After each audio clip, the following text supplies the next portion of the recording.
Hello, this video is regarding ADHD for a Year 12 project for a student named Deborah at Mount Carmel College.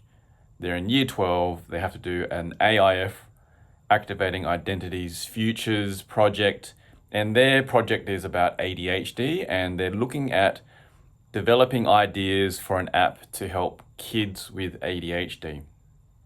Now, as a child psychiatrist who does ADHD assessments and management plans with family doctors and families, I'm going to attempt to answer some of Deborah's questions. So the first question is regarding medication and what kind of advice I give families on medication treatment for ADHD. Okay. And how can families start that conversation? So first things first, the conversation should be about, okay, let's say a child is struggling with their schoolwork or their behaviors at home or at school. There would be a point in time where that problem has become persistent and is starting to really affect their lives. Usual everyday strategies, redirecting strategies, teaching strategies, parenting strategies may not be working, and the family may be seeking professional help because they believe that there is help available, and they might be looking at a video like this, doing their own research on the possibility of attention deficit hyperactivity disorder. And they might think, oh, that makes a lot of sense to my child, or even to their own childhoods as parents. And so what they would do is go to a general practitioner, a family doctor, to get a referral to see a specialist like myself. And the main reason for that is because there are lots of rules and regulations for the medication treatment of ADHD, which is usually stimulants. So that's the first choice or first line treatment for ADHD in terms of medications. And this is highly regulated because they are potentially addictive, and they can be abused if someone does not have ADHD. So if you were to get a prescription today for a stimulant medication, Ritalin, dexamphetamine, the first thing that they have on the pamphlet is, and you can get these pamphlets online, looking at the Therapeutic Goods Administration website, the first little box is, this medication could be potentially a medication of dependence, could be addictive. So if you've ever had a history of drug dependence, illicit drug or prescribed drugs, this medication should be used with caution. And so the other main potential side effects are the effects on the heart. So it could make your heart beat faster by at least 10 beats per minute, and that's stressful to the heart. So if you have any pre-existing heart conditions, you shouldn't be prescribed stimulants unless you've seen a cardiologist or a heart specialist who says, nope, you're all clear, green light, here's a report to say, yep, you can have stimulant treatment for your ADHD. The other common side effects are loss of appetite, so therefore weight loss, and it may also affect your sleep if you take it too late in the day. Also, if there's a history, a personal history or a family history of mania or psychosis, there is always a small chance that people may develop this or worsen this if they take a stimulant prescribed. The other thing to consider is that some people may have increased thirst or dry mouth when they're on stimulants. And so they need to be aware of those side effects. But if you get the pamphlet, you can see all the main side effects and look more carefully on how often these side effects are reported. And then the conversation about pros and cons of medication is, okay, well, the idea of a stimulant medication is we want to help the prefrontal cortex or the frontal lobe to work properly, because that part of the brain is very important for controlling our thinking, our emotions, our planning, remembering. It has a lot of important roles in terms of what we call executive functioning. So it's like a control center for a lot of our decision making and how we go about our actions. Now, the way I explain it is that the frontal lobe is kind of like having brakes on a car, and living with ADHD is kind of like driving a car with brakes that really don't kick in properly. And so to help that action, what we do is we try some stimulant medication, which may stimulate dopamine or noradrenaline in the frontal lobe to turn the brakes on, so that rather than being skidding around everywhere or having a million thoughts running through your mind, you can think about one or two important things. And so taking stimulant medication whilst you're at school or at work, it can help you to have greater focus, to be able to read paragraphs of writing and process that, and to be able to get things done or not procrastinate. And so, do you find that children benefit from understanding about their own diagnosis? Of course, I think if a child is old enough to conceptualize that there is a connection between their behavior or lack of behavior or action or lack of action, that this is somehow related to a disorder that we call ADHD. And parents and teachers can explain this idea, is that, I guess from a basic point of view, that this is like any other medical condition. Okay, if you had a disorder of your pancreas, it wasn't producing the hormone insulin to regulate your sugar levels, then we would be giving you insulin treatment so that your sugar levels don't stay at a skyrocketing level, and that the sugar is not causing harm to your physical self, and that it's at a healthy level. And so we would treat that like any other medical condition, and that, I guess, by externalizing the disorder as something that is happening to the child, it may help them to perhaps have better self-esteem or blame themselves less, or to understand that this is not a personality attack on them, but this is something that they live with and many other people who have this problem live with. Alternatively, you could frame it in another way by saying, look, this is how an ADHD brain works, and ADHD is part of me, and start owning that and empowering them through that way. So there's lots of different ways you can package this message, but being transparent, educating, I think 99 times out of 100 is much better than withholding it or leaving someone in the dark or leaving them confused with what's happening. Why are they seeing this special doctor? Why are they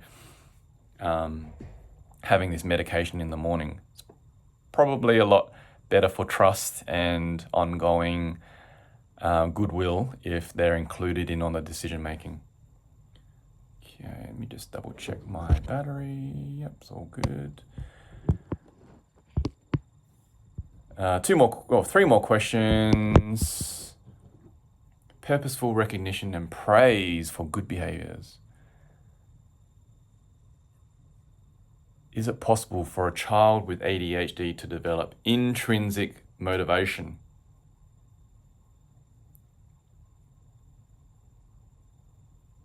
How can parents help children develop intrinsic motivation?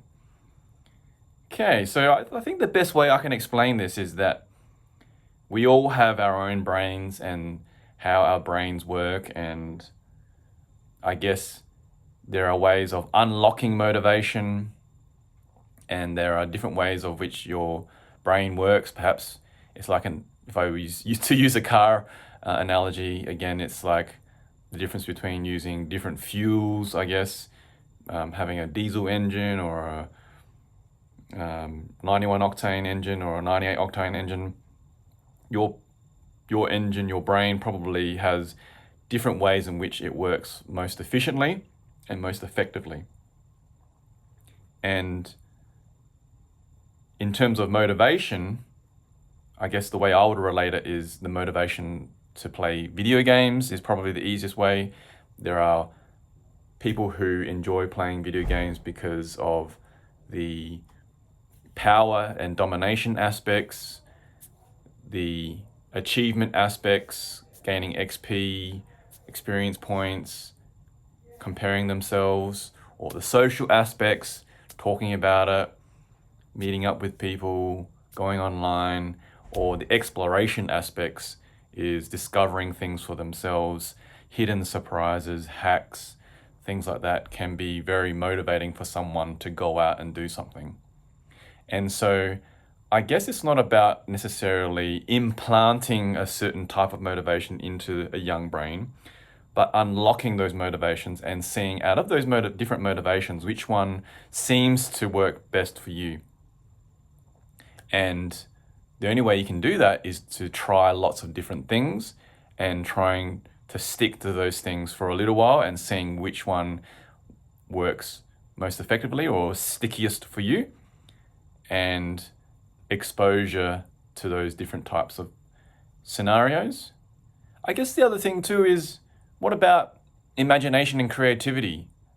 There's, I guess, different ways of thinking about that, in that perhaps if we leave a young person or anyone to their own devices without any stimulation, without any spoon feeding, will they naturally develop motivation to go out and do things? And I think that's a really interesting question, because I think boredom can be a significant trigger for someone to take action to do something to relieve that boredom. And that would be a potential intrinsic motivation for someone. And so I guess, the conversation could be about, all right, well, I really want to become an artist as a child, versus my parents who really want me to go and become a lawyer, right? So there's intrinsic and extrinsic motivations, and which one do you think would be in the long run most effective in terms of it being satisfying for someone, or energizing or demoralizing someone? I guess someone who is given the opportunities to explore their artistic motivations and becoming good at it, practicing it and developing those parts of the brain to become an expert, versus forcing someone to study law and go to university in an area that they're not passionate about. They could still get really good at it and become an expert and graduate, but in the long run, they're just going to fade away or get miserable if they're forced to work in the legal industry, and it's not something that they want to do long term. In terms of praise versus, good or bad behaviors and unwanted behaviors, I guess it's in the end about feedback loops, receiving, giving feedback, and this comes back to learning, right? So the main effective evidence-based principles on learning is that A, there has to be clear objectives of what you're learning. B, there has to be consistent feedback throughout the class. And then C, there has to be a strong connection between the teacher and the student. Okay, and in terms of praise is a form of feedback that is positively reinforcing and makes someone feel good and perhaps want to do more of that. Everyone likes to be noticed, everyone likes to be recognized. Rather than someone saying, no, that's wrong, you did it wrong, you're a loser, you're a no-hoper. Which one do you think is going to be more effective? 5, I learned a lot about strategies, CBT. What are some of the more lesser known but powerful strategies that you wish families knew more about in terms of supporting their children, in terms of their development? Now, this comes back to something that I talked about in my talk to your school, Deborah. I talked about this idea of a hero's journey.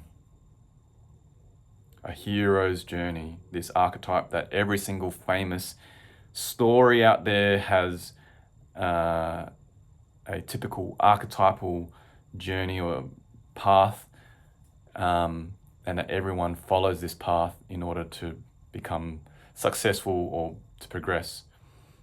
I have given a podcast interview on this with the Screen Strong Families. If you Google Dr. Huu Kim Lee, Screen Strong Families, it'll come up with a hero's journey. But essentially, I think it's very powerful because as a teenager, you are at a phase in your life where you are developing your sense of self and are given more independence and opportunities to go out and do something that you've never done before. Okay, and that unknown thing can be scary. And so our first reaction to doing something that we don't know much about is to resist that. And that is part of the hero's journey. That's a normal part of the story. We expect that. And so what can usually help someone to get over that hump is having a mentor, having a guide to help you through those challenges and progressing, and that montage of in those movies where they're developing and honing their skills and passing obstacles and challenges, winning, getting that winning feeling, failing forward, failing fast, and picking yourself up and doing it again, and repetition. That is part of the hero's journey. And then when you overcome a really proper challenge, when you overcome that, you get a powerful reward, a magical item that when you take that away and come back to your normal world, you then return as a hero. So I think having opportunities as a teenager where the child is going on a school camp, perhaps, doing something that they've never done before, going a 100-kilometer hike and, really wanting to give up, but then overcoming that and coming through the other side, that is so much more powerful than any kind of cognitive behavior therapy, 10, 12 sessions. This is something that they will remember for the rest of their lives. Okay, so you're making an informational pamphlet. What ideas would I have to incorporate into an app or the design of a informational pamphlet? Well, I would probably go to the AADPA website. That's the Australian ADHD organisation, which has its own pamphlets. That's evidence-based, that's got infographics, it's got ones for patients, families and clinicians. I would definitely use a lot of imagery, and I do that in sessions when I'm seeing families for ADHD.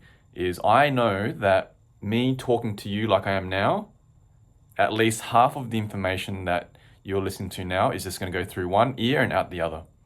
And what is retained, most of that is going to be incorrect.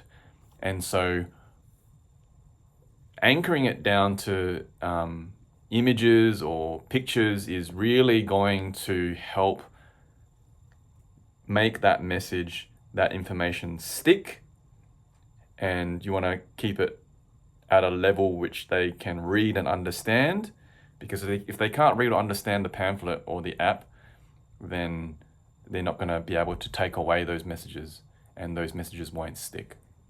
So that's my advice there. Sensory tools, fidget toys. Yeah, look, I'm probably not the expert in this area. I'll probably reach out to an occupational therapist regarding sensory toys and fidget toys to help someone stay on task. Perhaps I need to do more reading on this, but essentially, there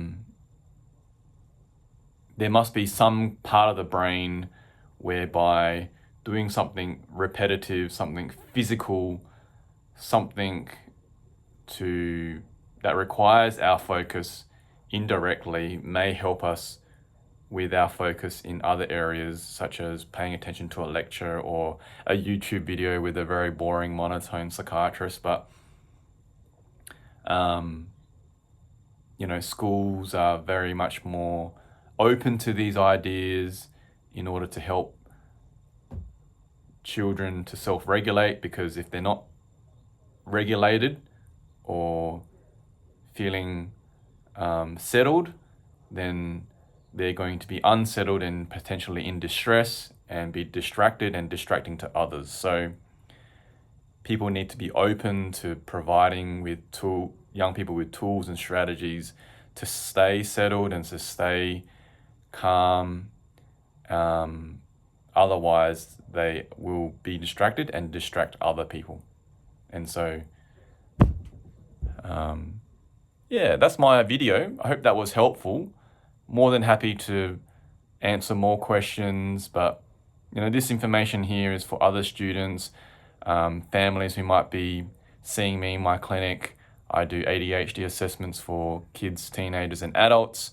This is something that I treat, diagnose, and assess for every day, and provide management plans to GPs. And hope you enjoyed my video. Take care.